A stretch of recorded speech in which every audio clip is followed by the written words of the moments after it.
Sendiri.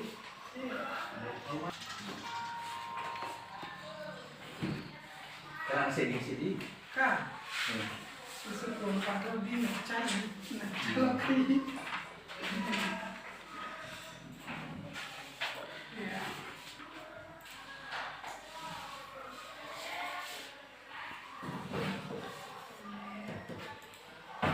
Perlu venena beda ketenangan. Pegawai venena masukin.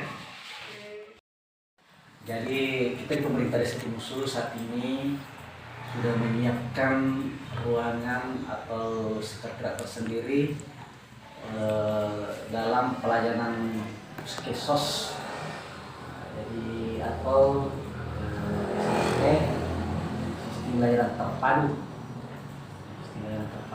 Jadi kita integrasikan antara terkait dengan kependudukan.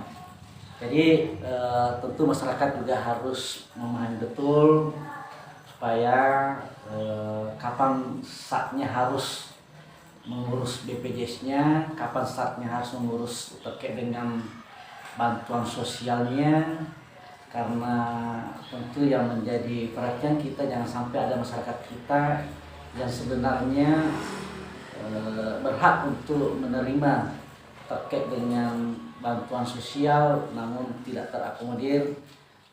Tentu ini menjadi tanggung jawab kita di pemerintah desa. Olehnya itu mulai kemarin hari Senin kita launching program kita ini dalam bentuk pelayanan terpadu antara sistem layanan terpadu dengan diintegrasikan dengan kependudukan.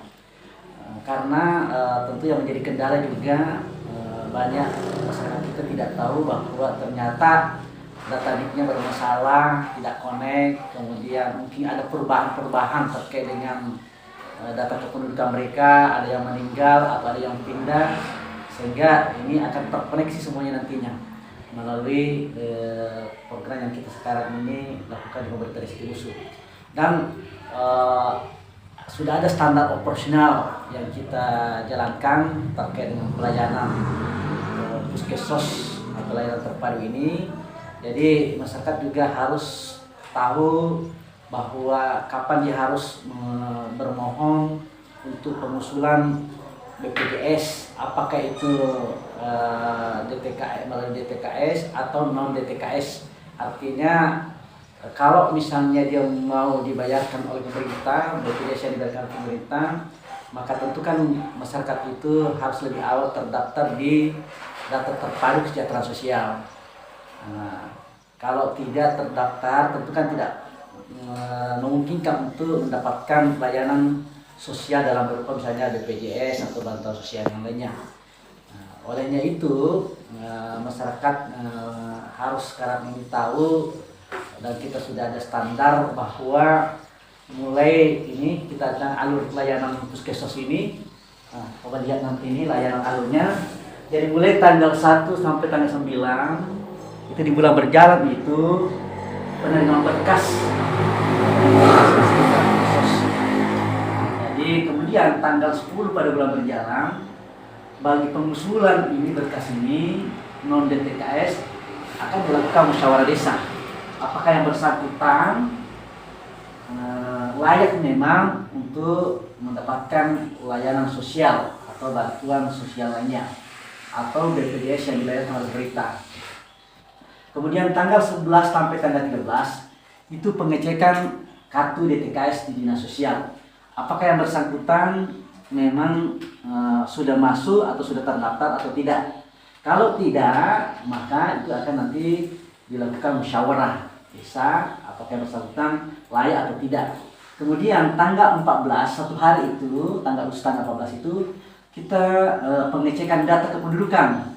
Pengecekan data kependudukan ini penting karena jangan sampai misalnya KTP-nya belum aktif, kemudian nomor induk kependudukannya juga tidak connect, kemudian ada perubahan dalam kartu keluarga. Nah, ini kan perlu nantinya dicek. Kemudian tanggal 15 sampai tanggal 17 itu berkas yang masuk itu oleh puskesmas dalam artian di Desa Timusu ini diusulkan ke dinas sosial,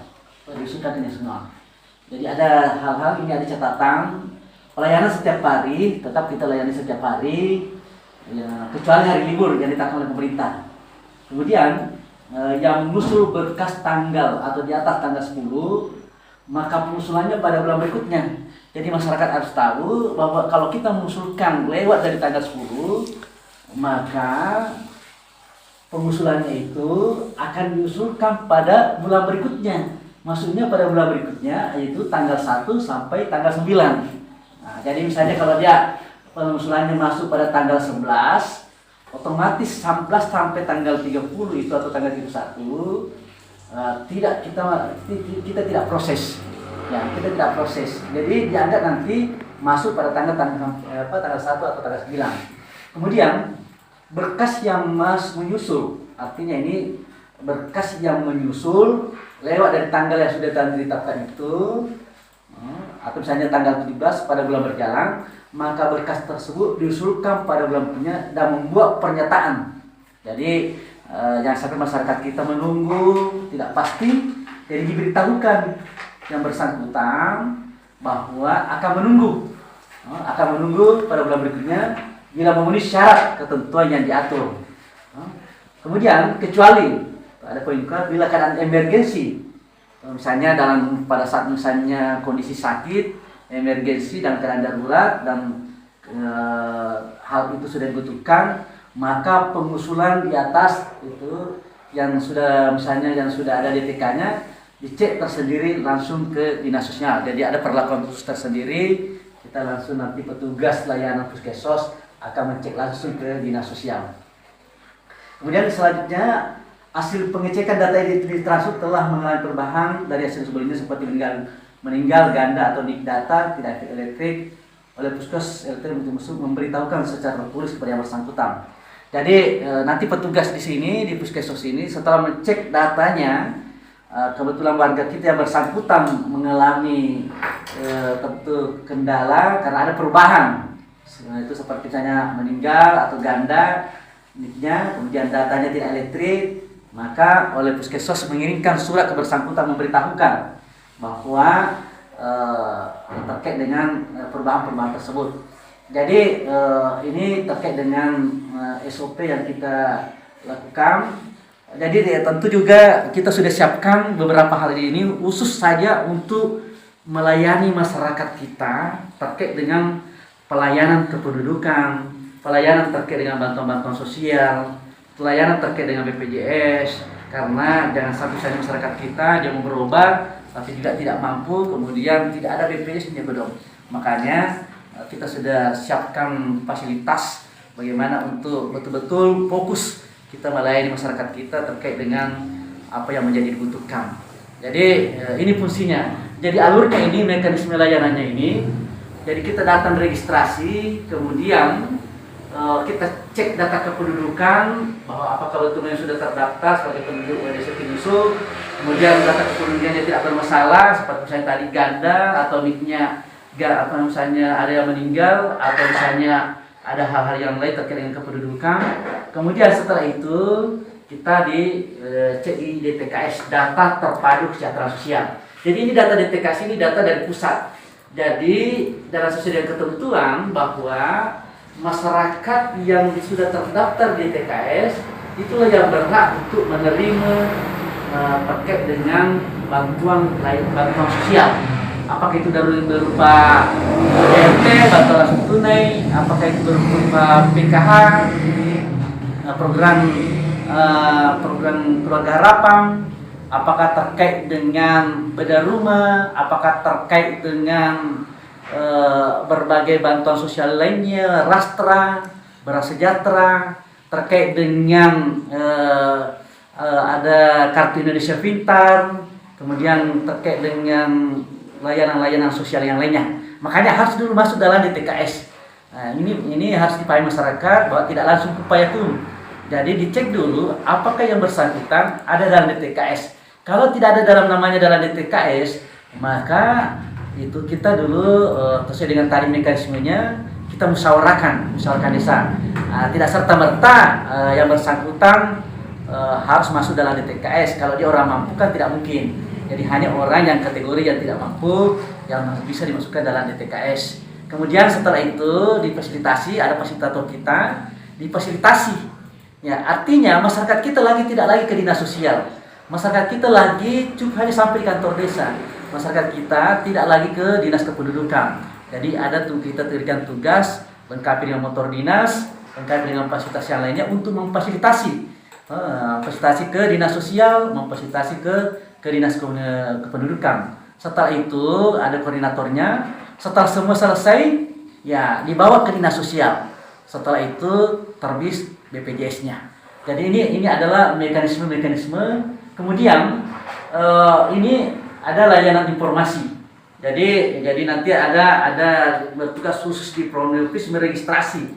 Jadi itu registrasinya tujuannya adalah siapa-siapa masyarakat kita yang sudah datang ke sini untuk meminta layanan, nanti diregistrasi bahwa apa tindak lanjutnya. Tindak lanjutnya apakah sudah selesai atau tidak selesai. Kalau tidak selesai apa masalahnya. Kalau sudah selesai apakah sudah diserahkan. Jadi nanti terkait dengan kemudian ada penanganan keluhan. Jadi kita libatkan dalam penanganan keluhan di sini ada kendaraan